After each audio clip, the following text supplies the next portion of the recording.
Halo para Agile Nation, dengan Coach Atta di sini, dan di edisi kali ini kita akan bahas mengenai salah satu topik yang lumayan kontroversial, yaitu Agile di luar IT. Karena Agile itu lahirnya dari dunia IT, tepatnya pengembangan software, dengan disusunnya Manifesto Agile for Software Development yang terdiri dari 4 nilai dan 12 prinsip, maka pengadopsian Agile juga berasal dari dunia IT. Secara umum, salah satu concern utama dari Agile di IT adalah kita tidak mau mengembangkan wrong product atau software yang tidak bisa digunakan oleh user. Solusinya melalui pendekatan Agile adalah memperpendek feedback loop yang selama ini panjang karena penggunaan cara kerja waterfall. Dengan feedback loop yang diperpendek, maka pekerjaannya atau fitur-fitur software haruslah bisa selesai dalam waktu yang pendek. Dengan feedback loop yang pendek dan cepat, maka diharapkan user bisa merasakan dan menggunakan langsung sehingga dapat memberikan feedback atau arahan terkait pengembangannya, apakah masih align atau tidak. Jadi istilahnya, salahnya tidak kejauhan. Nah, pendekatan kerja seperti ini ternyata tidak menjadi monopoli IT melulu, karena ini bersifat universal.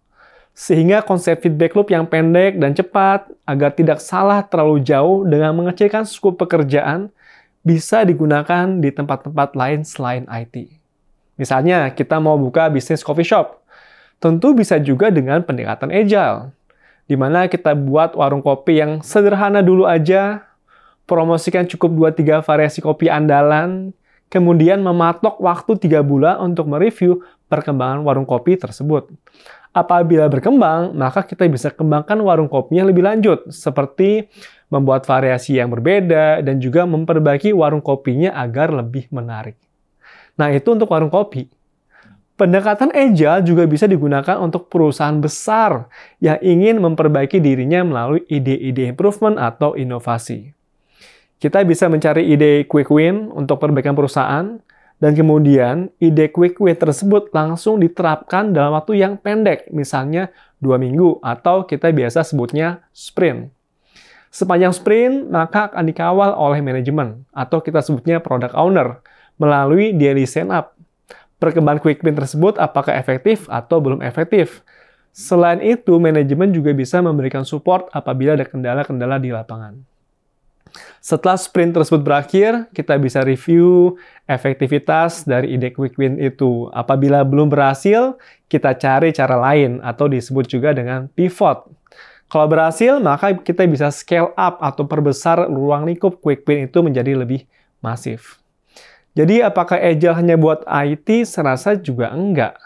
Yang penting pendekatan kerjanya adalah berdasarkan feedback loop yang pendek, dikecilkan ruang lingkupnya, dan patok jangka waktu yang pendek. Nah, tips dari Coach Atta, pendekatan kerja seperti ini juga sudah ada sebelum lahirnya Agile Manifesto di tahun 2001. Kebetulan saja sekarang dinamakan Agile dan orang berbondong-bondong mempelajarinya. Buat beberapa hal, there is nothing new, hanya new packaging saja. Oke, sekian dulu untuk Agile in 5 Minutes-nya. Apabila Agile Nation punya ide apa yang perlu kita eksplor bersama, tulis di kolom komen di bawah ini. Dengan Coach Atta di sini mengucapkan terima kasih dan sampai jumpa di edisi lainnya Agile Nation.